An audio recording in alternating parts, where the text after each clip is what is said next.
Dr. Kermit Gosnell is accused of performing hundreds of illegal late-term abortions. Prosecutors say the 69-year-old doctor severed the spinal cords of viable, healthy babies with scissors once they were taken from their mothers. Gosnell is also accused in the death of a woman who died from an overdose of anesthesia. He is accused of unethical behavior in almost every part of his practice.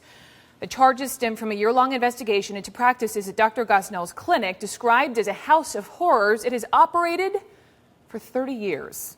9 of Dr. Gosnell's associates and staffers are also facing murder charges. So I want to get into all of this with a man who has made a little time for us today, and we appreciate it. Philadelphia District Attorney Seth Williams announcing these charges today. Pages and pages and pages of charges. We're going to get to that in just a moment here. But Seth, I appreciate you joining me. I want to just begin with the obvious. How was your office first tipped off about this man? It's a very good question, Brooke. This started initially as an investigation into a pill mill. This doctor was the #1 supplier for illegal prescriptions for Oxycontins and other painkillers. So in February of 2010, detectives from my office executed a search warrant just to find this pill mill and to stop it. And it wasn't until then did they discover the disgusting, squalid, horrific abortion clinic that he was running for late-term abortions. Let's talk about your word, squalid clinic. I want you to paint the picture of what these investigators, once they went into this clinic, paint the picture of what investigators found. Right, and again, people can debate the morality of abortion. This isn't about that. This is about women being allowed to die. This is about the murder of children that have been born alive. So this doctor performed late-term abortions for people who could not get abortions this late from anyone else. They would go there, they would pay a sliding scale based on how large the baby was, what the gestation period was, and how much anesthesia they wanted. This doctor was the only person there with any medical training, but he was not a board-certified obstetrician or gynecologist. He had a high school student serving as an anesthesiologist, if you can believe that, making a cocktail of Demerol. Wow. But when this search warrant was executed, there were jars and jars and jars of severed feet that this doctor kept. He kept pictures of the women's genitalia.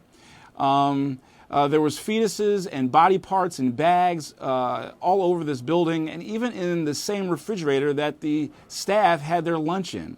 What was most disturbing, of course, and what the jury found most problematic, was that this doctor would induce labor. So this wasn't the normal abortion that people think of for people in their first trimester. This was a doctor giving medicines that would induce the labor.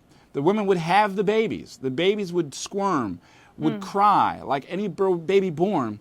Then this doctor would perform a procedure he called snipping that has no medical basis, where he would take scissors and put them in the back of the skull. Let me stop you because I don't newborn. want to continue.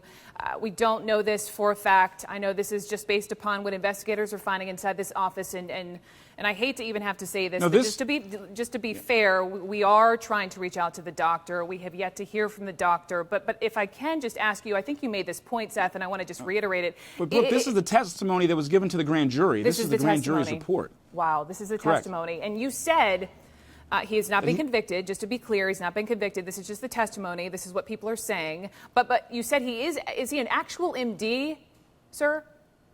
He is a graduate of medical school in Philadelphia. That's correct. But he was not a board-certified obstetrician or gynecologist. But the medical examiner actually had the bodies where he had severed the spinal cords of live children. So this isn't just speculation, right. And we have the physical evidence. I understand. And I also understand here I have 1 page of charges. This is just the list here for Dr. Gosnell. And then we have listed 1 page, 2 page, 3 pages, single space here for these 8 other women who are also facing a litany of charges. Who are these women, Seth? Well, there was a total of 10 defendants, 1 being Dr. Gosnell, and 9 co-defendants. 1 is a man.